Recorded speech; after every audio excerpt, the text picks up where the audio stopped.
એ ચારણ કન્યાની વાતને તમે ટૂંકાણમાં જો કહી શકો કે એક દુહો બોલતા સહેજે 30 સેકન્ડ થાય એમના માટે શું સાચું છે? લોકો વિશ્વાસથી જ સાંભળવા આવતા હોય. એ કલાકાર ખોટું ના બોલે, એ લોકોને ત્રણ શા વચ્ચેના ભેદ ખબર નથી. પણ લોકોને ક્યાંથી ખબર? લોકો એટલે તો સાંભળવા આવે છે કે વધારે knowledge. તો હવેના સમયમાં કલાકારોનો વાંક છે એટલે ઓડિયન્સનો વાંક. એટલે એ જ કહું ને કે અત્યારે જે કલ્ચર વધી રહ્યું છે ઇંગ્લિશ તરફ વધારે, ઇંગ્લિશ એ 30,000 ના સંખ્યાબળમાંથી માત્ર 13,000 નું સંખ્યાબળ વધે. અને આ ડાયરાના સ્ટેજ ઉપરથી જે કલાકારો ખાલી યુવા વર્ગને ઉશ્કેરવા કોઈ પણ જાતિ બોફાટ કરે એ ક્યાંક સુધી એ પોરસ સામે લડવાની હિંમત કરે ને લડે પણ. નોલેજ હોય તો સાંભળે ને. પબ્લિકને ડિસાઈડ કરવું જોઈએ કે એને શું સાંભળવું છે. તો સૌરાષ્ટ્ર સંગીત અને સાહિત્ય વિશે વિગતવાર આપણને જણાવશે તમારી અને મારી સમક્ષ રહેલા વિશ્વાસ શુક્લ. તો વિશ્વાસભાઈ, કેમ છો તમે? એકદમ મજામાં. આજે આપણે વાત કરવાની છે સૌરાષ્ટ્ર વિશે. તો સૌરાષ્ટ્રના ઇતિહાસ વિશે થોડો પ્રકાશ પાડો. સૌરાષ્ટ્રના ઇતિહાસની શરૂઆત થાય અરુણાચલ પ્રદેશથી. ભારતના પૂર્વોત્તર છેડે રહેલો અરુણાચલ પ્રદેશ. સૂર્યના સારથી, શાસ્ત્રો પ્રમાણે એવું કહેવાય છે કે સૂર્યના સારથી અરુણ છે. અને અરુણનો પ્રદેશ એટલે અરુણાચલ, જ્યાંથી અરુણનો ઉદય થાય એ પ્રદેશ. એટલે સૂર્ય પૂર્વમાંથી ઉદ્ગમ પામે અને પશ્ચિમમાં આથમે, એવી આપણે બધા જાણીએ છીએ. એ સાયન્ટિફિક, લોજિકલી, ધાર્મિક બધી રીતના સામ્ય ધરાવતી વાત છે. તો પૂર્વનો વિસ્તાર જે રહ્યો એ અરુણના વિસ્તાર તરીકે ઓળખાય, એટલે અરુણાચલ પ્રદેશ. અને પશ્ચિમમાં સૂર્યદેવ અસ્ત પામે, એટલે જ્યાં અસ્ત પામે ત્યાં રાત્રિ રોકાણ હોય. એટલે એવું કહેવાય કે જે વિસ્તારમાં સૂર્ય રહેતા હોય એ વિસ્તાર સૌર રાષ્ટ્ર, સૌરનું રાષ્ટ્ર. સૌર એટલે સૂર્ય, એટલે સૌરાષ્ટ્ર એ સૂર્યનું રાષ્ટ્ર, એટલા માટે સૌરાષ્ટ્ર એ સૌરાષ્ટ્રમાંથી અભ્રંશ થયેલો શબ્દ છે અને સૌરાષ્ટ્ર તરીકે વિસ્તાર ઓળખાય છે. વાહ, ખૂબ સરસ. તો સૌરાષ્ટ્રને બીજા નામ એટલે કે કાઠિયાવાડ તરીકે પણ ઓળખવામાં આવે છે. તો એના વિશે તમે શું કહેવા માંગશો કે એનો શું ઇતિહાસ છે કે કેમ કાઠિયાવાડ એનું નામ રાખવામાં આવ્યું? કાઠિયાવાડના ઇતિહાસની વાત કરીએ તો 13મી સદીથી આ ઇતિહાસ શરૂ થાય. સિરિયાના વિસ્તારમાં કઠ નામની એક જાતિ હતી અને એ જાતિ ત્યાં અત્યાચાર એમના ઉપર થતા ત્યાંથી સ્થળાંતર કરે છે. માઇગ્રેન્ટ થતાં થતાં એ લોકો સિરિયા અને તુર્કમેનિસ્તાન અને તુર્કિસ્તાનની સરહદ વટાવતા, જે તે વખતે જે વિસ્તાર જે નામથી ઓળખતો હોય તે વિસ્તારથી, અને સિંધુ નદીના અગ્રભાગે એટલે ઉપરના ભાગે એ કઠ જાતિ આવે છે. અને તે વખતે સિંધુ નદીની નીચેના ભાગમાં, એટલે કે આજનું ભારત, પાકિસ્તાન પણ એમાં આવી જાય, એટલે જે તે વખતેનું અખંડ ભારત, ત્યાં પોરસનું સામ્રાજ્ય હતું. અને પોરસ સામે એ મુઠ્ઠી પર જાતિ, એ વખતે એવું કહેવાય છે કે 13મી સદીમાં કઠ જાતિનું સંખ્યાબળ લગભગ 25,000 થી 30,000 હતું. અને 25,000 થી 30,000 નું સંખ્યાબળ ધરાવતી કઠ જાતિ 13 લાખનું સૈન્ય ધરાવતા પોરસ સામે યુદ્ધ કરવાની હિંમત કરે. સ્વાભાવિક છે કે 13 લાખના સૈન્ય બળ સામે કઠ જાતિ હારવાની જ છે. એ 30,000 ના સંખ્યાબળમાંથી માત્ર 13,000 નું સંખ્યાબળ વધે ત્યાં સુધી એ લોકોની લડાઈ થાય છે અને કઠ જાતિની એમાં હાર થાય છે. પણ પોરસ એ વાત જાણીને ખુશ થઈ જાય કે માત્ર આટલું સંખ્યાબળ ધરાવતી એક જ્ઞાતિ, એક સમૂહ, એક સંઘ એ પોરસ સામે લડવાની હિંમત કરે ને લડે પણ. અને આ વાતથી ખુશ થઈને પોરસ જે તે વખતેનો સિંધ વિસ્તાર, એટલે પાકિસ્તાનનો દક્ષિણ છેડો, અત્યારે જે કરાચી અને બલુચિસ્તાન વાળો વિસ્તાર છે, એ કઠ જાતિને સામ્રાજ્ય કરવા માટે આપે છે. અત્યારે ભારત અને પાકિસ્તાનની સરહદ છે, ત્યારે આવી કોઈ સરહદ નહોતી. એ જાતિ ધીમે ધીમે માઇગ્રેટ કરતા કરતા કચ્છમાં આવે. કચ્છમાં અત્યારે જે સુરજબારીનો પુલ છે, ત્યારે સુરજબારીનો પુલ નહોતો, અને એ જે કચ્છનો અખાત છે ત્યાંથી નીચેનો વિસ્તાર એ સૌરાષ્ટ્ર તરીકે ઓળખાતો. અને કચ્છ પછી એ જે સુરજબારીથી માળિયા મિયાણાવાળો જે આખો વિસ્તાર શરૂ થાય એ જામનગરના શાસન અંતર્ગત હતો. અને ત્યારે જામનગર ઉપર જામ મોખડોજીનું શાસન હતું. અને એ કચ્છથી એ કઠ જાતિ જામ મોખડોજી સાથે યુદ્ધ કરે. અને કચ્છથી શરૂ કરીને હાલના થાનગઢ સુધી, પાંચાળ વિસ્તારમાં આવેલા થાન સુધી એ કઠ સમૂહ પહોંચી જાય છે. અને ત્યાં બરાબર એવું લાગે કે કઠ જાતિને કે અમે હારી જઈશું આ યુદ્ધ. અને ત્યારે હાલના થાનમાં 3.5 દિવસના ઉપવાસ કઠ જાતિ દ્વારા સૂર્યદેવની ઉપાસનામાં કરવામાં આવે. અને 3.5 દિવસના અંતે એવું કહેવાય છે કે સૂર્યદેવ એમના ઉપર પ્રસન્ન થાય અને એક સાંગ નામનું હથિયાર આપે કઠ સમૂહને. સાંગ. રાજકોટમાં એક મુરબ્બી રામકુભાઈ ખાચર, બહુ જાણીતા ઇતિહાસવિદ છે, એમના ઘરે મેં આ સાંગ નામનું હથિયાર જોયેલું. અચ્છા. હાલની તારીખે પણ કાઠી લોકો પોતાના ઘરમાં સાગ નામનું હથિયાર એક વિશેષ આધ્યાત્મના ભાવ સાથે રાખે છે. બરાબર. અને એ 3.5 દિવસના ઉપવાસના અંતે સૂર્યદેવ એમને સાંગ નામનું હથિયાર આપે અને 3.5 દિવસના ઉપવાસ પછી જ્યારે લોકો જામ મોખડુજી સામે યુદ્ધ લડે એટલે યુદ્ધમાં એમનો વિજય થાય અને કચ્છથી લઈને થાનનો વિસ્તાર એ કચ્છ જાતિના આધિપત્યમાં આવે. એ 3.5 દિવસના ઉપવાસ જે જગ્યાએ કર્યા એ જગ્યા હાલની તારીખે સૂરજ દેવળના નામથી પ્રખ્યાત છે. 13મી સદીના અંત ભાગમાં એટલે કે લગભગ 1480 થી 1490ની આજુબાજુમાં એ મંદિર ત્યાં બન્યું હશે. હાલ પણ એ મંદિર ત્યાં વિદ્યમાન છે.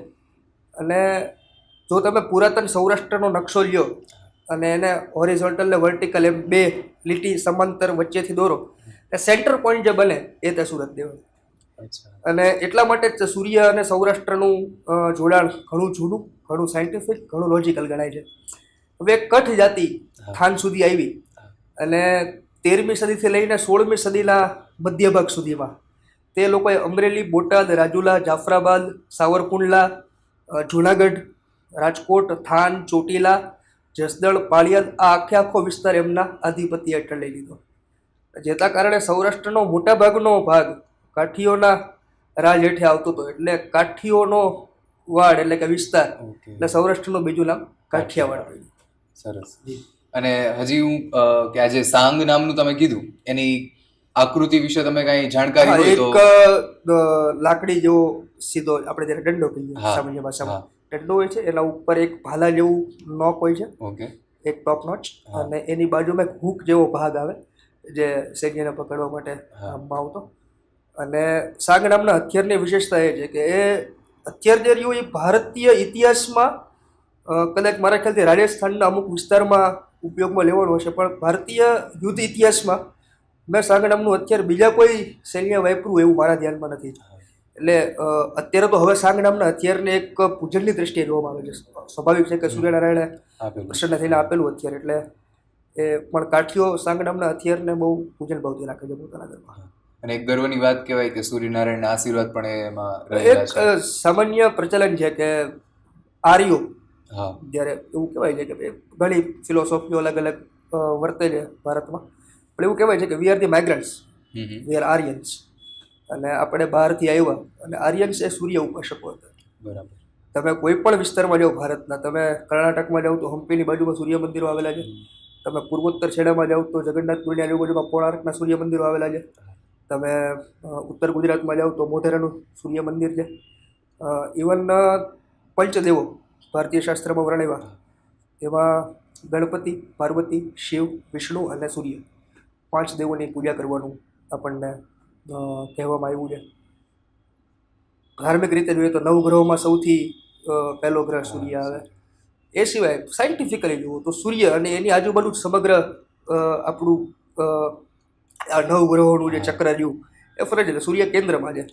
ધાર્મિક રીતે કે સાયન્ટિફિક રીતે સૂર્ય કેન્દ્રમાં રહેલી વસ્તુ છે. અને આપણે સૂર્ય ઉપાસકો છીએ. ઉગતા દેવને પૂજતી એ ધરતી છે, એટલે સ્વાભાવિક છે કે સૂર્યનું પ્રાધાન્ય રહેવાનું. અને હવે કાઠિયાવાડ વિશે ક્લિયર થઈ ગયું છે. કાઠિયાવાડની અને સૌરાષ્ટ્રની વાત નીકળે અને ડાયરાની વાત નો આવે એવું તો બને નહીં. અત્યારનો પ્રચલિત ટોપિક કહી શકાય. તો તમારા હિસાબથી ડાયરો કોને કહેવાય અને ડાયરાની સાચી પરિભાષા શું છે? ડાયરો જાણવો તો સૌથી પહેલા પાછું કાઠીઓ બાજુ જ જવું પડે. ઓકે. જ્યારે કઠ નામની જાતિ ગુજરાતમાં અને સૌરાષ્ટ્રમાં આવી, ગુજરાતમાં તો નહીં સૌરાષ્ટ્રમાં આવી, ત્યારે પોતાની સાથે કોઈ પણ સમૂહની પોતાની પરંપરાઓ લઈને આવે. તમે જૂના દરબારગઢ જુઓ તો એનો મેઇન ગેટ હોય, મેઇન ગેટમાં એન્ટર થતાં બે સાઈડ એક એક ઓરડા હોય. તો કાઠીઓમાં પરંપરા દાહીરો તરીકે ઓળખાતી કે ડાબી સાઈડનો જે ખંડ હોય, બહાર નીકળતા જમણી હાથનો, અંદર કરતા ડાબી હાથનો, ત્યાં રાજા, એના મંત્રી, એના રાજ્ય પુરોહિત, એના રાજકવિ અને શાસન સાથે જોડાયેલા દરેક વ્યક્તિઓ એ ડાબા ખંડમાં બેસે. અને જમણી સાઈડના ખંડમાં દરેક જ્ઞાતિનો એક એક પટેલ નીમવામાં આવ્યો હોય. પ્રતિનિધિને એ વખતે જ્ઞાતિનો પટેલ કહેતા. બરાબર.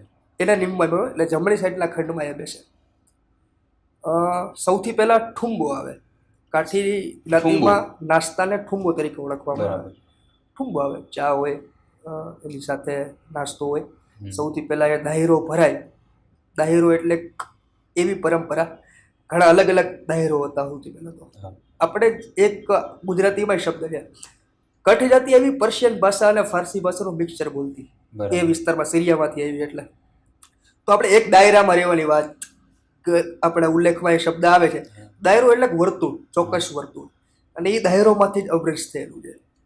દાયરો એટલે એક આવતો રાજવહીવટનો દાયરો, જે મેં અત્યારે કીધો કે દરબારગઢના દરવાજામાં 2 ખંડે કે કોરડા હોય. બીજો આવતો મૃત્યુનો દાયરો. રામકુભાઈ ખાચર પાસેથી જ મેં આ વાત સાંભળેલી કે જ્યારે ઘાટી સમાજમાં કોઈનું મૃત્યુ થાય તો મૃત્યુ કરીએ તો આપણે જેમ 13 દિવસ સુધી દ્વાદશા એટલે 12મું 13મું કરીએ, તો 13 દિવસ દરમિયાન તે લોકો અબગાડ અને બટેકાનું શાક, એટલે જેમાં ઘી, એમાં લાલ મરચું એનો વઘાર કરીને બટેકાના શાક ઉપર નાખવાનું અને છાશ, ઓકે, આ લોકો એ 13 દિવસ સુધી ગ્રહણ કરે. એના મૃત્યુનો ડાયરો કહેવાય કે બધા ભેગા થાય, એકબીજાને સાંત્વના અપાય એ વિશે, એ જેના ઘરમાં મૃત્યુ થયું હોય એને કોઈ તકલીફ ન પડે એટલા માટે જ્ઞાતિના આગેવાનો અને ગામના આગેવાનો આવીને એમના ઘરે બેસે અને એમની સાથે જ એ પ્રમાણેનું પૂજન લે કે જેથી એ લોકોને કોઈ મુશ્કેલી હોય, કોઈ ચર્ચા કરવાની હોય, કોઈના મૃત્યુ પાછળ બીજો કોઈ પ્રશ્ન હોય તો એ ઉકેલવાનો હોય, તો એની એ પૂરું થાય. ત્રીજો આવતો લગ્નનો ડાયરો. લગ્નમાં જ્યારે પરણતર પતી જાય, ફેરા ફરવાની જે વિધિ છે એ બધું પતી જાય પછી વરપક્ષ ને કન્યા પક્ષના આગેવાનો એક જગ્યાએ બેસે અને જે કંઈ એકબીજાના પરિવારની વાતો, એકબીજાના કંઈ કહેવાની વાતો, કંઈ લેવા દેવાની વાતો, અને એ આખી એક ચર્ચા થતી અને એના અંતે કસુંબો લેવાતો અને કસુંબો લઈને બધા છૂટા પડતા. એટલે એ બધા રાજવહીવટનો ડાયરો રહ્યો.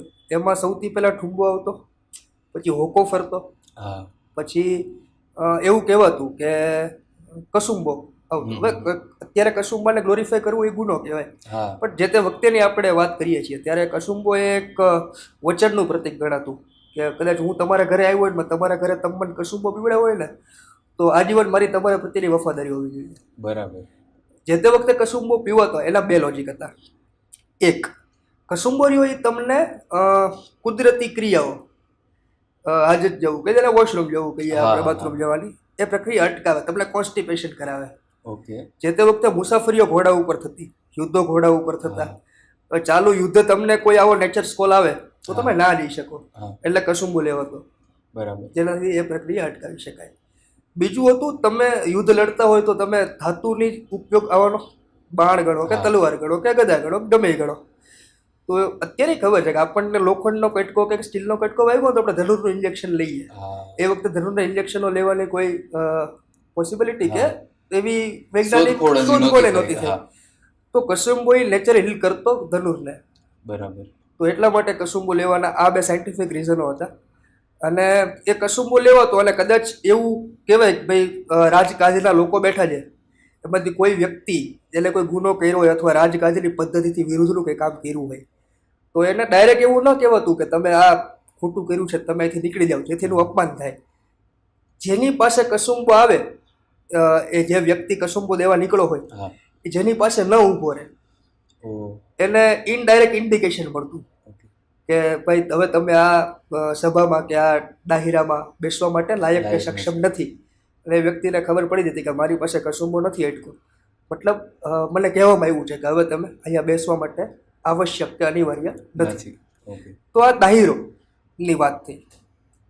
1960-61ની સાલની આજુબાજુમાં સૌરાષ્ટ્રના જાણીતા સાહિત્યકાર અને ધૂમ મૂવી કદાચ તમે નામ સાંભળ્યું તો એના ડાયરેક્ટર સંજય ગઢવી, એમના ફાધર મનુભાઈ ગઢવી, જે મૂળ રાજસીતાપુર સુરેન્દ્રનગર પાસેના, એ 1960-61ની સાલમાં સૌરાષ્ટ્રની રસદાર નામનું મૂવી બનાવતા હતા. અને એમાં કોઈ જગ્યાએ બુકમાં દાહિરાનો ઉલ્લેખ આવ્યો. બરાબર. અને હાલનું નવું સુરત દેવળ જે ચોટીલા અને થાનની વચ્ચે આવે ત્યાં એ મૂવીનું શૂટિંગ આવતું હતું અને એમને થાનના કાઠીઓને વાત કરી અને એ કાઠીઓએ આવીને આબેહૂબ દાહિરાનું ચિત્ર એમને ત્યાં સેટ આખો ઊભો કરી દીધો. અને મનુભાઈ ગઢવીને વાત કરી કે દાહિરો એટલે શું. અત્યારે મેં તમને જે વાત કરી કદાચ એ જ વાત એમને એ વખતે કરી હશે. અને આખી પરંપરાને જાણીને મનુભાઈ ગઢવી બહુ ખુશ થયા. અને પહેલી વખત 1964ની સાલમાં પ્રાણલાલભાઈ વ્યાસ, દુલાભાઈ કાગ, દિવાળીબેન ભીલ આ બધાને બોલાવીને એમને અંધેરીમાં મુંબઈમાં ષણમુખાનંદ નામનો એક હોલ છે અને આ પહેલો ટિકિટ શો રંગ કસુંબલ ડાયરો નામનો કર્યો. 1964ની સાલ પહેલા આવા કાર્યક્રમને ડાયરો તરીકે ઓળખ મેળવી હોય એવો કોઈ પુરાવો કે પ્રસંગ નથી. પહેલી વખત ડાયરો શબ્દ કોઈએ જાહેર પ્રોગ્રામને આપ્યો હોય તો એ મનુભાઈ ગઢવીએ મુંબઈમાં 1964 સાલમાં. એ પહેલા આ કાર્યક્રમને સંતવાણી તરીકે ઓળખવામાં આવતું. સંતવાણીનો એક નિયમ છે કે એમાં માત્ર ભજન, એમાં પણ ઘણા નિયમ છે કે શરૂઆત હંમેશા રાગ દરબારી અથવા યમન કલ્યાણથી થાય અને ધીમે ધીમે જે છેલ્લું ભજન આવે પ્રભાતિયા પછી રાગ ભૈરવીમાં ગાવામાં આવે અને ભૈરવીએ એ કાર્યક્રમને અંતિમો આપવામાં આવે. હવેના સમયમાં કોઈ જગ્યાએ ડાયરામાં મીન્સ 10 કાર્યક્રમે 2 કાર્યક્રમમાં કદાચ ભૈરવી થતી હોય તો, બાકી હવે ભૈરવી વાળો નિયમ નીકળી ગયો છે. ડાયરામાં બોલિવૂડના ગીતો અને ઊભા થઈને ગાવાની પદ્ધતિઓ, ડાયરાનું સ્તર ન જળવાવું, આવા બધા વિષયો આવી ગયા છે. પણ આપણે નેગેટિવ સાઈડમાં નહીં પડીએ અને ડાયરો આવી રીતના અસ્તિત્વમાં આવ્યો. અને ત્યારબાદ તો ઘણા કલાકારો, હેમુભાઈ ગઢવીએ ઘણું પ્રદાન આપ્યું સૌરાષ્ટ્રના સંગીતને આગળ વધારવામાં. વાત કરીએ તો મોરબણી થનગાટ કરે એમનું કમ્પોઝિશન, લખાણ ઝવેરચંદ મેઘાણીનું, અને એ પણ રવિન્દ્રનાથ ટાગોરની વર્ષા નામનું એક ગીત.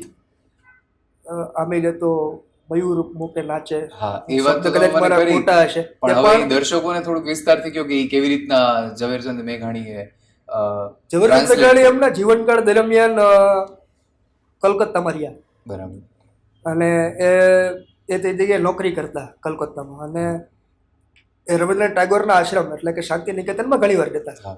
અહીંયા એમને આ વર્ષા નામનું ગીત વાંચ્યું. ઝવેરચંદ મેઘાણીના ગીતોમાં ઘણી જગ્યાએ ટ્રાન્સલેશન જોવા મળે છે. હું વાત કરું તો એમનું એક ગીત છે રક્ત ટપકતી સોસો જોડી સમરાંગણથી આવે, કેસર વર્ણી સમર સેવિકા કોમળ સેજ બિછાવે, ઘાયલ મરતા મરતા રે માતની આઝાદી ગાવે.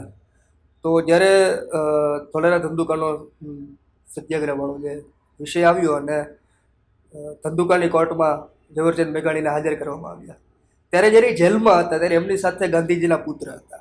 બરાબર. આઈ થિંક હરિલાલ ગાંધી અથવા રામલાલ ગાંધી, બેમાંથી એક, હું નામમાં કદાચ ભૂલી ગયું, પણ એમના એક પુત્ર એમની સાથે જેલમાં હતા. અને એમને એક જર્મન કવિયત્રીનું ગીત સમબડીસ ડાર્લિંગ, ઓકે, કોઈનો લાડક વાયો, એનું ટ્રાન્સલેશન એવું થાય. એ ગીત ઝવેરચંદ મેઘાણીને સંભળાવ્યું.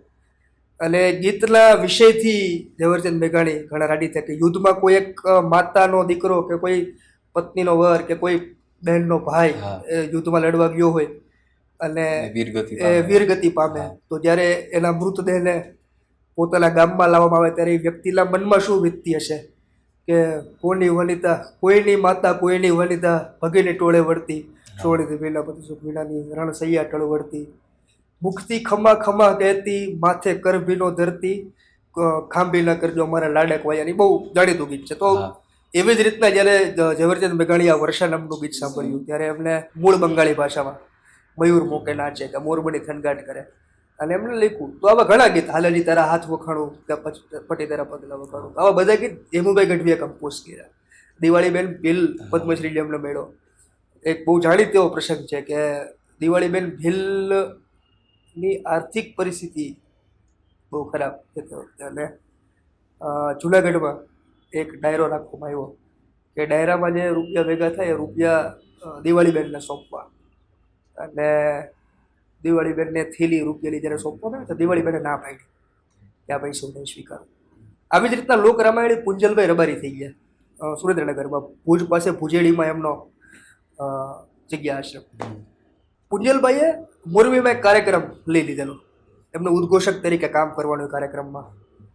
અને કાર્યક્રમના દિવસે સવારે એમની દીકરીનું અવસાન થયું અને 3-3:30 ની આજુબાજુ બધી અંતિમ ક્રિયાઓ પતાવીને પુંજલભાઈ રબારી પોતાના ઘરે આવ્યો. અને પુંજલબેનના માતાએ પુંજલભાઈને એવું કીધું, બેટા આપણો દિવસ બગડ્યો છે પણ કોકનો તો સુધરેલો છે ને, આપણે દિવસ ન બગડવા દેવો જોઈએ. એટલે પુંજલભાઈ પોતાની દીકરીના અવસાનના દિવસે સાંજે મોરબી કાર્યક્રમમાં હાજરી આપવા જાય, પોતે ઉદ્ઘોષણા કરતા હોય. પુંજલભાઈ એમના કંઠે દીકરી તો પારકી થાપણ કહેવાય, આ બહુ સારું ગાતા. અને કાર્યક્રમમાં જે આયોજક હતા એમને આખો વિષય ખ્યાલ નહીં, તે વખતે મોબાઈલના કે એવા કોઈ જમાના નહોતા. અને એમને પુંજલભાઈને ફરમાઈશ કરી કે તમે કાળજા કેરો કટકો મારો ગાંઠથી છૂટી ગયો, સોરી આ ગીત હતું. અને ફરમાશ કરી. અને સ્વાભાવિક છે કે સવારે જેમની દીકરી ગુજરી ગઈ હોય તો ગાતા ગાતા એ વ્યક્તિ હા. ધ્રુસકે રડી પડવાનો છે. બહુ ત્યારે હૈયા ઉપર હા, એક પથ્થર સાથેના મૂકીને. એક કલાકારે આયોજકને કીધું કે ભાઈ આવો પ્રસંગ થયો છે, અને ત્યારે સમગ્ર ઓડિયન્સે ઊભા થઈને એમની કર્તવ્ય નિષ્ઠાને અને ડાયરા પ્રત્યેના એમના સમર્પણને બિરદાવ્યું હતું. નારાયણ બાપુ, નારાયણ સ્વામી, ગુજરાતી ભજનના જેને ભીષ્મ પિતામહ કહી શકાય, એ જ્યારે કાર્યક્રમ કરતા તો એમની સાઈટ રીત હતી આખી એમની કે કદાચ કોઈ ઊંચાછળા વેળા ચાલુ કાર્યક્રમ સીટી મારે એટલીસ્ટ તો એ કાર્યક્રમ મૂકી દેતા. શિસ્તબદ્ધતા શિસ્તબદ્ધતા. જળવાઈ રહેવી જોઈએ. ત્યારબાદ સમય આવ્યો આખો પ્રાણલાલભાઈ વ્યાસનો. પ્રાણલાલભાઈ, કાનદાસ બાપુ, નારાયણ સ્વામી, લક્ષ્મણભાઈ બારોટ, હા. નિરંજનભાઈ પંડ્યા અને પ્રફુલ્લભાઈ દવે, આ 5 ગાયક કલાકારો ગુજરાતી ડાયરાના, સૌરાષ્ટ્રના ડાયરાના. હું હજી ડાયરાને ગુજરાતી ઓળખાવા માટે હું નથી માનતો, સૌરાષ્ટ્રનો જ કહેવા માંગુ છું. હા. અને આ 5-6 લોકોએ ભેગા થઈને એક ગુજરાતી ગઝલોને ધાર્મિક ભાવમાં ઢાળીને રજૂ કરવાનો એક ચીલો ચાતર્યો. નાઝીર દેખૈયા, ભાવનગરના જ એક કવિ, એમની ઘણી ગઝલો આ બધાએ ગાઈ. પ્રાણલાલભાઈએ ગઝલને એક ઉચ્ચતમ શિખર અપાવ્યું, ગુજરાતી ગઝલને. એક જાણીતી ગઝલ છે નાઝીર દેખૈયાની કે બદલાઈ બહુ ગયો છું તમને મળ્યા પછી, મારો મટી ગયો છું તમને મળ્યા પછી, મારું હતું શું નામ કોઈ તો કહો મને, એ પણ ભૂલી ગયો છું તમને મળ્યા પછી. વાહ. તો હકીકતમાં એક આને દરેક ભાવમાં તમે ઉમેરી શકો. હા. એક પ્રેમી પ્રેમિકાની વાત હોય, કોઈ ગુરુ શિષ્યની વાત હોય. ગુરુ જ્યારે બેઠો તો શિષ્ય પોતાનો ભાવ દર્શાવે કે ભાઈ બદલાઈ બહુ ગયો છું તમને મળ્યા પછી, હા. મારો મટી ગયો છું તમને મળ્યા પછી. અને જ્યારે કોઈ ગમતું પાત્ર તમારા જીવનમાંથી જાય એના માટે પણ નાઝીર સાહેબે બીજી ગઝલ લખી કે જીવન બન્યું છે ઉદાસ તમારા ગયા પછી, પૂનમ બની અમાસ તમારા ગયા પછી. વાહ. અને આવી જ ગઝલોને આ બધા કલાકારોએ ભેગા થઈને એક સ્થાન અપાવ્યું. હાલના કલાકારમાં પણ જયદેવભાઈ ગોસાઈ છે, નારાયણ ઠાકર છે, કીર્તિદાનભાઈ ગઢવી, ગુજરાતનું ગૌરવ કહેવાય છે, ઉસ્માનભાઈ મીર છે, કચ્છમાંથી દેવરાજભાઈ ગઢવી છે. તો આ બધા લોકોએ હજી એક ડાયરાની શિષ્ટ પરંપરાને જાળવી રાખી છે. પહેલી સામે ડાયરાના બીજા થોડાક અવગુણ પણ છે.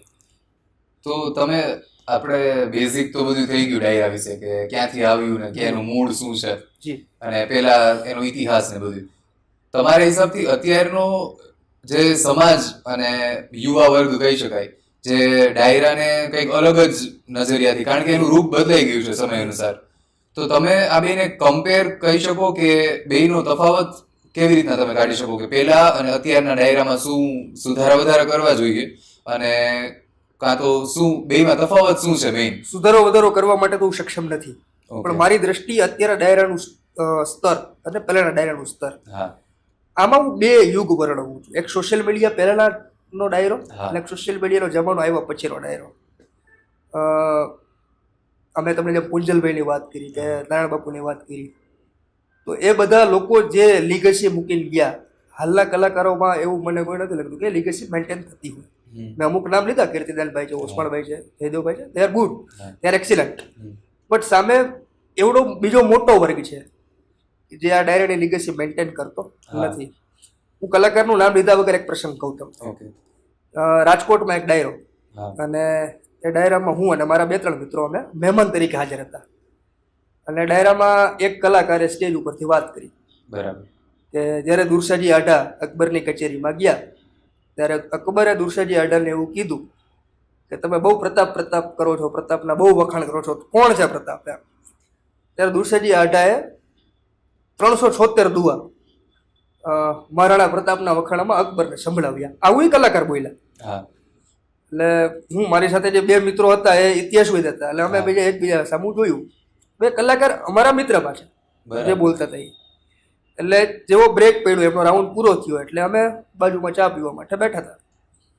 એટલે અમારી સાથે બીજા એક મિત્ર, એ પોતે સાહિત્યકાર અને ઇતિહાસકાર, બરાબર. એમને કલાકારને કીધું કે એક દુહો બોલતા સહેજે 30 સેકન્ડ થાય, 376 દુહા બોલતા 188 મિનિટ થાય. અકબર એટલો બધો તે નહોતો કે 188 મિનિટ 3 કલાક કોઈ વ્યક્તિને સાંભળે રાખે. હકીકતમાં દુરસાજી આઢાએ અકબરની કચેરીમાં 3 દુહા કીધા. પેલું એકલિંગજી માટે કીધો, બીજો પ્રતાપ માટે કીધો અને ત્રીજો મેવાડ માટે કીધો. અને એ 3 દુહા બોલીને એ પોતાની જે મુગલ દરબારનો એ ભાગ હતા, એટલે એ ભાગ એ મૂકીને ત્યાંથી નીકળી ગયા. એ પોતાના વતન પાછા આવતા રહ્યા. પાછા આવીને એમના બીજા 73 દુહાઓ લખ્યા, જેને બિરજ છોતેરી તરીકે ઓળખવામાં આવે છે. અને બિરજ છોતેરી એ બહુ જાણીતો ગ્રંથ છે. અને 76 પેલા 3 બોલાઈ અને ઘરે આવીને 73 લખ્યા. એ 76માં સમગ્ર રાણા પ્રતાપનું જીવન કવન આવે છે. હવે પ્રશ્ન ક્યાં છે કે જે ઓડિયન્સમાં બેઠા છે એમના માટે શું સાચું છે કે 376 દુહો, કારણ કે ઓલા કલાકાર બોલ્યા છે. વિશ્વાસથી હવે સાંભળતા હોય. આજે પોડકાસ્ટમાં કદાચ હું આ પૂર્વ ભૂમિકા બાંધવા વગર એમ બોલ્યો હોત કે દુરસાજી આટાએ 76 દુહા લખ્યા, હા એ તો ખોટું જ માનત ને કે દુરસાજી આટાએ 376 લખ્યા હતા. આપણે ઓલા કલાકાર પાસે સાંભળ્યું હતું કે કલાકાર ખોટું ના બોલે. હા લોકો વિશ્વાસથી જ સાંભળવા આવતા હોય કે તો હમણાં જ બીજા એક કલાકાર છે, હાસ્ય કલાકાર છે, અને ભૂલથી ઇતિહાસની વાત કરવા માંડ્યા. અને એમને એમના કાર્યક્રમમાં એવું કીધું બાબા સાહેબ આંબેડકરે આ પુસ્તક લખ્યું હતું. એ નામનું કોઈ પુસ્તક એક્ઝિસ્ટ જ નથી કરતું. બીજું, અત્યારના ગાયક કલાકારોમાં એ લોકોને વ્યાકરણ શુદ્ધિ નથી, ભાષા શુદ્ધિ નથી. ઘણા કલાકારો, હું નામ નહીં લઉં, બધા જાણીતા છે, સ, શ અને શ 3 સ આવે ગુજરાતી વ્યાકરણમાં. એ લોકોને 3 શ વચ્ચેના ભેદ ખબર નથી. ઓકે, બરાબર. બીજું, ઘણા એવા ગીત છે જે વિરણા છે, જેમાં રાગ શિવરંજની કે આયુર ભૈરવ કે જે રાગથી તમને વિરહ ઉત્પન્ન થતો હોય એવા ગીતો છે. અને એ ગીત એ લોકો યમન કલ્યાણમાં કે જયવંતીમાં ગાય કે જે હર્ષ ઉલ્લાસ માટેના રાગો છે. આ આખી શાસ્ત્રીય વાત છે. પણ એ વ્યક્તિ જયારે એ જ્ઞાન જ નથી ધરાવતી તો એના માટે એને જે રાગમાં ફીટ બેસી ગયું એ રાગમાં ગીત ગાવાના છે. તો હાલના સમયે એ વ્યક્તિને ડાયરો શું છે, ડાયરાનું સ્તર શું છે, ડાયરો ક્યાંથી આવ્યો એ જાણ્યા વગર 5 ગીત એમને સારા ગાઈ લીધા, એ સોશિયલ મીડિયામાં મૂકી દીધા, એ યુટ્યુબમાં મૂકી દીધા, એમાં 10-15 હજાર વ્યૂ આવી ગયા. અને એ વ્યૂ ના આધારે લોકો એમને બોલાવવાના ચાલુ કરી દીધા અને એના કારણે કલાકાર થઈ ગયા. કલાકાર બનવા પાછળ એમનો શીખવાનો સંઘર્ષ નથી. સાહિત્યકારોની પણ વાત કરીએ, સાહિત્યકાર પાસે મૂળ 4 સિલેબસ. એક ઝવેરચંદ મેઘાણી, એમના 3 પુસ્તકો, સૌરાષ્ટ્રી રસદાર, સોરઠી બહારવટિયા અને સિંધુડો. આ 3 વાંચી લેવાના. ચોથું દુલાભાઈ કાગની કાગવાળી વાંચી લેવાની. તમે 4 પુસ્તક વાંચી લ્યો એટલે તમે સાહિત્યકાર બનવા માટે સક્ષમ. કારણ કે ગામને એટલું જ ખબર છે. તમે એકવાર રામવાળાની વાત કહી દો, તમે એકવાર જોગદેશ કુમારની વાત કહી દો, પણ લોકોને ક્યાંથી ખબર? લોકો એટલે તો સાંભળવા આવે છે કે વધારે નોલેજ મળે. અને આ લોકો તમે હાલના સમયમાં તમે ભીખુદાન ગઢવીની જૂની વાર્તાઓ સાંભળો તો તમને ખબર પડે કે બીજી વાર્તાઓ હતી. તમે કાંજીપુટા બારોટને સાંભળો, તમે શક્તિલાલ રાણીંગાને સાંભળો, તમે નથી સાંભળતા ને, તમે સાંપ્રત સમયના કલાકારોને સાંભળો છો. એટલે માટે તમને નવી વાર્તાઓ ખબર જ નથી. બીજું, ગુજરાતી પાઠ્ય પુસ્તકમાં સરકારે આ બધા ચેપ્ટરો કાઢીને નવા લેખકોના ચેપ્ટર નાખવાના ચાલુ કર્યા. હવે હું હજી તમને કહું કે ગિલાનો સકડો આપણે ભણવામાં આવતો તો આપણને યાદ છે કે ભાઈ જાબાળા ખોપાડા તગડીને પડીના ભાવનગર, અને હવે પડી તો એમાં ગળવાની આ લાઈન આપણને મોઢે રહી ગઈ હતી કેમ કે આપણે વાંચી હતી. અત્યારના સિલેબસમાં સીબીએસઈમાં તો ગુજરાતી મારા ખ્યાલથી 5માં પછી છેક આવે, તો હવે લોકો છોકરાઓ વાંચવાના જ નથી. બરોબર છે. બીજી વાત કરીએ તો ચારણ કન્યા, જેમ કે ગીત રહ્યું, બરોબર, મને યાદ છે કે હું 1 થી 5 સરકારીમાં બેઠો. બરોબર. એ ચારણ કન્યાની વાતને તમે ટૂંકાણમાં જો કહી શકો? બહુ જાણીતી વાત છે કે દુલાભાઈ કાગ એક નેહડામાં ગયા હતા અને ત્યાં એક સિંહ આવી ગયો અને વાછડાને ઉપાડીને જતો હતો, અને એક ચારણની કન્યા 14 વર્ષની ચારણ કન્યા એને ડાંગ મારીને એ સિંહને ભગાડ્યો. અને આ વાત દુલાભાઈ કાગે ઝવેરચંદ મેઘાણીને કરી અને એના ઉપરથી મેઘાણીએ એ કવિતા લખી, ચારણ કન્યા 14 વર્ષની ચારણ કન્યા બાળી બોળી. હવે આ બધું યાદ હું કામ છે આપણને? કારણ કે આપણે ભણ્યા હતા. એ વખતેના શિક્ષકો આબેહૂબ રીતે વીર રસમાં ગાઈને સંભળાવતા. એ મહાહિતવાળી. બરોબર.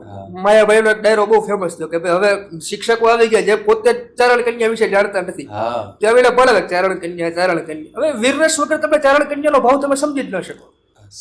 સ્વાભાવિક વાત છે. તો હવે એ અભ્યાસક્રમમાં ફેરવી ગયા. બીજું, એ અત્યારના કલાકારો, મેં તમને 4 પુસ્તક કીધા, સૌરાષ્ટ્રી રસદાર, સોરઠી બહારવટિયા, સિંધુડો અને કાગવાળી. આ 4 વાંચી લેવાના. આ 4 એટલે આખું સિલેબસ સાહિત્યના ડાયરાનો આવી ગયો. આ 4 પુસ્તક સિવાય 5મું પુસ્તક હવે તો કદાચ મારા ખ્યાલથી સાહિત્યકારો વાંચતા નથી. જૂના કલાકારો જે બોલીને ગયા એ સાંભળી લે છે ને એની રજૂ કરી દે છે. જોરાવરનગરમાં એક લાભા ભાચડિયા કરીને ગઢવી, લાભા રામવાળાની વાર્તા કે તો આજ સાંજે 6 વાગે બેસવાનું, રાતના 1-2 વાગ્યા સુધી એ સંભળાવે.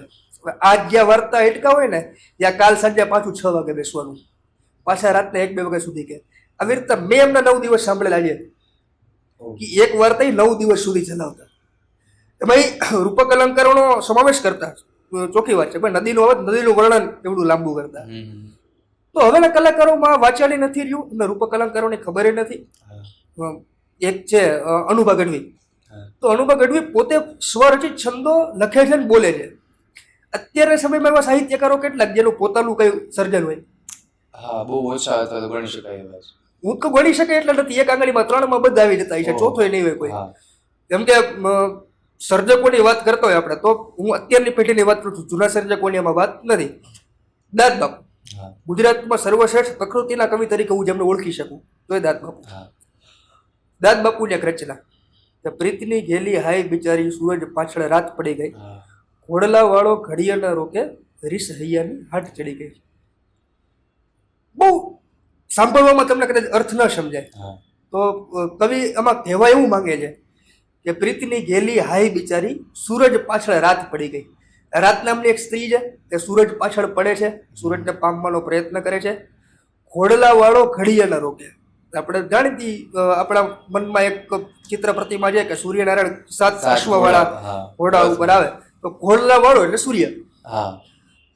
ઘડિયા ન રોકે, રીસ હૈયાની હાટ ચડી ગઈ. તો એ સૂર્યનારાયણ રોકાતા નથી અને રાત નામની સ્ત્રી અમને પામી શકતી નથી, અને એના લીધે એ રોવે છે.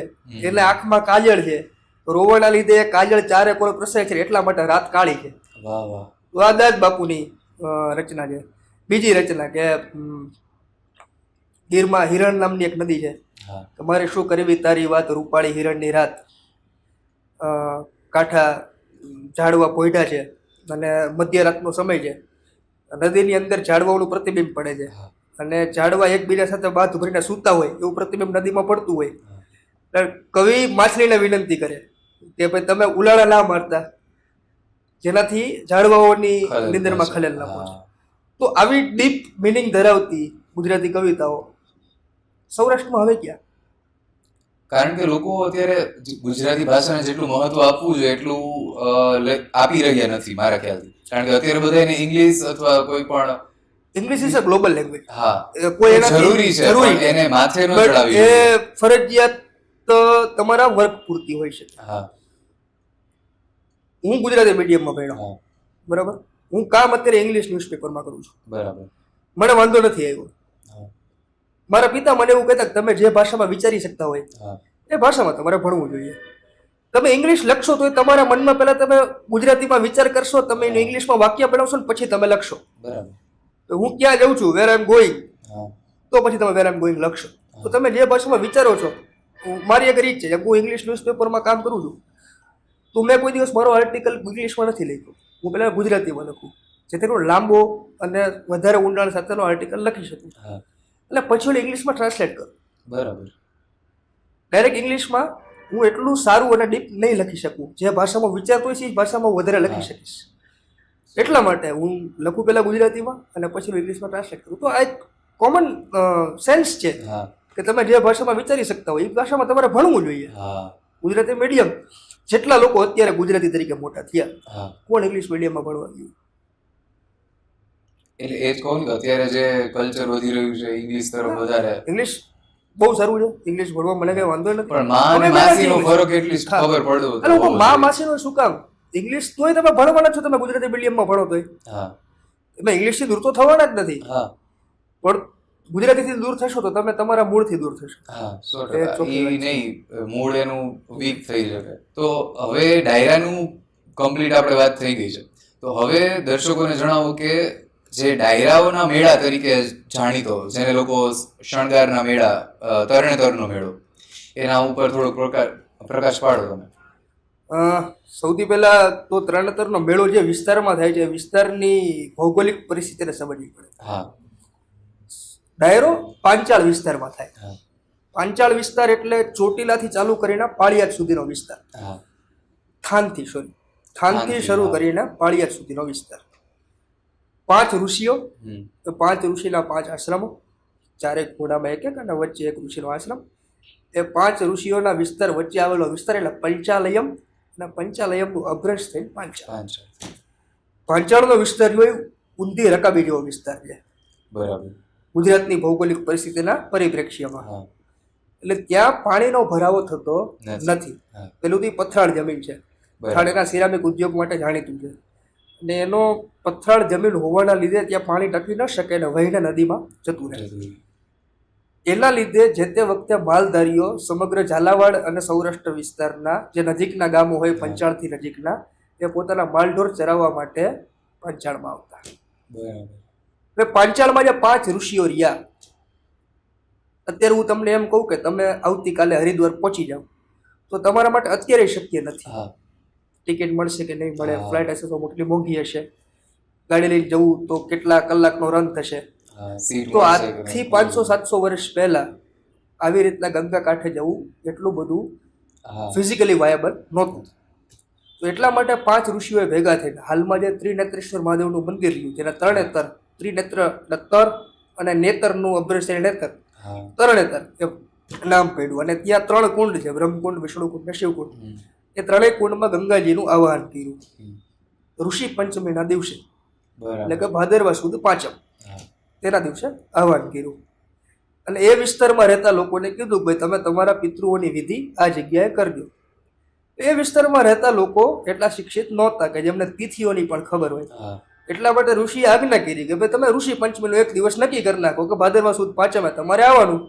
આ દિવસે જેટલા પરિવારોમાં જે કંઈ મૃત્યુ કે કંઈ થયું હોય તો અસ્થિ વિસર્જન કે તમારી વિધિ હોય બધું તમારે આ જગ્યાએ આવી કરવું. કરી લો. લોકો આવવા માંડ્યા. ધીમે ધીમે પબ્લિક વધી ત્યાં આવવા વાળી, એટલે લોકો આગલે દિવસે રાત્રે આવવા માંડ્યા. હા. ઋષિ પંચમીનો આગલો દિવસ એટલે ગણેશ ચતુર્થી, ચતુર્થી. ભાદરવા સુદ પાંચમ. હા. ગણેશ ચતુર્થીનો દિવસ હિન્દુ ધર્મમાં બહુ પવિત્ર ગણવામાં આવે.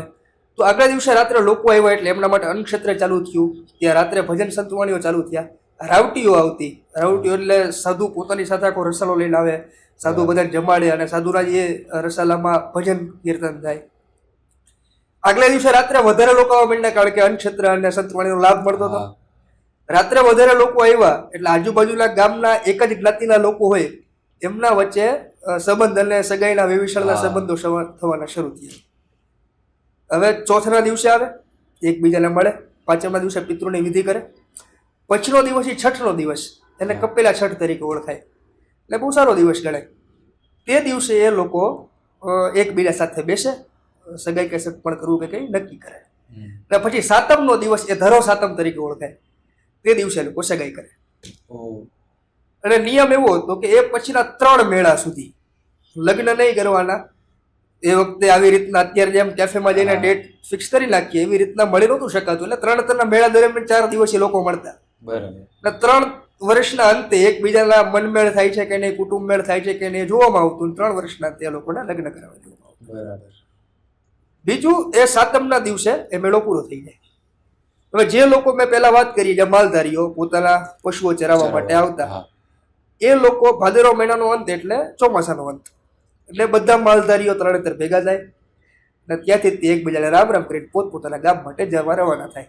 બરાબર. આવી રીતના આ મેળાનો ઉદ્ભવ થયો. એ મેળામાં નહોતા ચકડોળ, એ મેળામાં નહોતા ટેન્ટ, હા. એ મેળામાં નહોતા આઈસ્ક્રીમ અને ખાણીપીણીના સ્ટોલ. એ મેળામાં હતું તો સંતવાણી, એ મેળામાં હતું અન્નક્ષેત્ર, એ મેળામાં હતો એકબીજા પ્રત્યેનો પરસ્પર ભાવ, અને એ મેળામાં હતું પોતાના પિતૃઓને આદરાંજલિ આપવાની વિધિ. અને આવી રીતના મેળો શરૂ થયો અને હજી સુધી એ મેળો ચાલે છે. પણ હવેના મેળાને આપણે એ મેળો નહીં ગણી શકીએ જે પહેલા હતો. હા. હવે નથી ત્યાં સંતવાણી થતી, હવે નથી ત્યાં અન્નક્ષેત્ર ચાલતું, હવે નથી ત્યાં રાવટીઓ આવતી. બાબુભાઈ રાણપુરા અને જીતુભાઈ ટાપરિયા ગઢવી ને પ્રફુલભાઈ દવે ને કવિ વિનોદ યશ અમર ને આ બધા જઈને ત્યાં છકડિયા દુવાઓ બોલતા કે એક દુવો શું બોલે તો એમાં ફરક છે? એના પણ છકડિયા દુવાનું એટલું ઉદાહરણ અત્યારે મોઢે નથી, ઓકે. પણ એક દુવો બોલાડેનો જવાબ સામેવાળા વ્યક્તિએ દુવામાં જ આપવાનો અચ્છા, અને બરાબર. સામાસામી વાત દુવાની ભાષામાં થાય. સંવાદ હા. તરીકે. હા. અનુભાઈ ગઢવી મને આના એક બે ઉદાહરણ સંભળાવેલા પણ અત્યારે મને મોઢે નથી. નથી. ઓકે. તો આવી રીતના આ ડાયરો જે તે વખતે હજી 40-50 વર્ષ પહેલા સુધી આવી રીતનો ડાયરો ચાલતો હતો. ડાયરાનું કોમર્શિયલાઇઝેશન થયું ત્યારથી એ ડાયરો સરકારની અંડરમાં આવ્યો. હા. બરાબર. એના ટેન્ડર બહાર પડવા માંડ્યા મેળાના મેનેજમેન્ટ માટેના. તો ત્યારથી એ મેળો થઈ ગયો. હા. અને હવે એ મેળામાં નથી આધ્યાત્મિકતા કે નથી એ ડાયરા પ્રત્યેનો ભાવ. અને આ ડાયરાના સ્ટેજ ઉપરથી જે કલાકારો ખાલી યુવા વર્ગને ઉશ્કેરવા કોઈ પણ જાતિ બફાટ કરે તો ક્યાંક એ સુધી યુવાઓના હાથમાં છે. અમે અત્યારે તરણેતરની વાત કરી તો થાનમાં વાસુકીનો મેળો થતો, હા સોરી વાસુકીનો ડાયરો થતો. હા પેલા તમને એનું વાસુકીના ડાયરાનું એક ઉદાહરણ આપું કે વાસુકીના ડાયરામાં કોઈ રજૂ થયું હોય ને કલાકાર તરીકે તો એને બી સર્ટિફિકેટ આકાશવાણીનું એમને એમ મળી જતું બરાબર. કે તમે વાસુકીના ડાયરામાં એઝ અ કલાકાર પ્રેઝન્ટ થયા છો, means you are eligible to represent Akashvani. Oh. બરાબર. કેમ કે અત્યારે હું વાત કરતો હું એમ કહું કે ભાઈ મેં હમણાં વાત કરી કઠ જાતિના લોકો સિરિયાથી માઇગ્રેટ થઈને 13મી સદીમાં આવ્યા. એવું 14મી સદી બોલી ગયો તો ઓડિયન્સમાંથી 20 ચાલો ઉભા થઈને કે ભાઈ 13મી સદી આવે. હવેમાં ઓડિયન્સની ડિમાન્ડ છે જે કલાકારો સપ્લાય કરે છે. હા મોરે મોરો આવી જવું, બાકાજી કી બોલાવી, હા હા રાણા રીતે. બરાબર. તો મહારાણા પ્રતાપે કોઈ દી કોઈ ઉશ્કેરવાના કામ નહોતા કર્યા કે રાણા રીતે કેવું પડે આપણે. તો હવેના સમયમાં કલાકારોનો વાક છે જ નહીં, ઓડિયન્સનો વાક છે. હા. ઓડિયન્સ જે માંગે છે, જે ડિમાન્ડ કરે છે, કલાકારોને પણ એ લોકો સપ્લાય કરે મૂળથી છે. જોડાયેલા જ નથી કે એને ખબર પડે કે આપણી સંસ્કૃતિ Exactly. શું છે.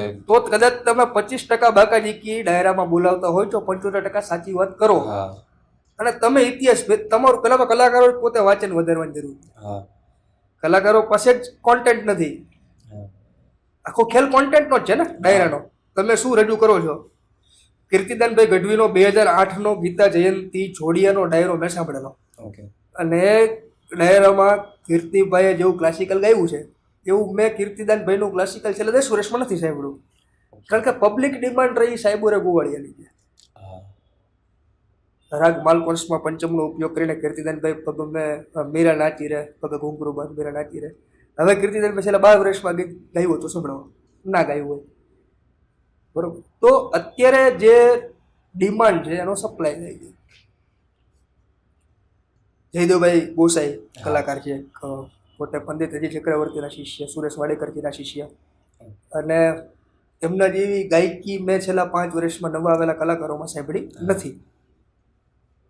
પણ જયદેવભાઈના કોમર્શિયલ કાર્યક્રમોમાં હિટ જવા માટે થોડુંક એવું પીરસવું પડશે જે પબ્લિક ડિમાન્ડ હોય.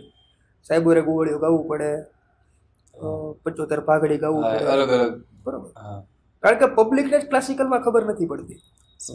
પબ્લિકને જો ક્લાસિકલમાં ખબર પડતી હોય તો એ જ ડિમાન્ડ એની કરે ને કે ભાઈ તમે ક્લાસિકલ ગાઓ. હા કરણભાઈ ઠાકર છે, શાસ્ત્રીય ક્લાસિકલી ટ્રેન્ડ માણસ છે. સૌરાષ્ટ્ર યુનિવર્સિટીમાંથી એમને સંગીત ઉપર સંગીત વિશારદ કર્યું છે. પણ પબ્લિક ક્યાં શાસ્ત્રીય સંગીત સાંભળવા વાળી? નોલેજ હોય તો સાંભળે ને. તો exactly knowledge Knowledge supply develop કરવાનો કરવું. છે. હા મોરારી બાપુ છે બહુ સારું કામ કરે છે, કલાકારોને સત્વાણી એવોર્ડ ને અલગ અલગ એવોર્ડ હા. આપીને ચિત્રકૂટ એવોર્ડ બધું. તો એ દિવસે સ્વાભાવિક વાત છે મોરારી બાપુ શાસ્ત્રીય સમજ ધરાવે છે, હા તો એમની સામે કલાકારો રજૂ થઈ શાસ્ત્રીય સંગીત પીરસવાનો પ્રયત્ન કરે હા તો ત્યારે આપણને સાંભળવા મળે હા કે ભાઈ સ્વરોત્સવ જેવો કંઈક કાર્યક્રમ થયો હોય હા તો આપણે સાંભળી શકીએ કે ક્લાસિકલ સપ્તક છે. હા તો આવા કાર્યક્રમો થાય તો ક્લાસિકલી સંગીત સાંભળવા મળે. પણ તમે જૂના ડાયરાની વાત કરો હા તો નારાયણ બાપુ, કાનદાસ બાપુ, કરશન સાગઠિયા, નિરંજન પંડ્યા, લક્ષ્મણ બાપુ બારોટ, દિવાળીબેન ભીલ, હા લલિતાબેન ઘોડાદરા, આ લોકો જે પીરસતા છેલ્લા 15 ડાયરા જે મેં સાંભળ્યા હશે જે 3-4 વાગ્યા સુધી હાઈલા હોય, હા તો 4 વાગે તમારે રામગરી ગાવાની હોય, મીન્સ પ્રભાતિયું ગાવાનું હોય.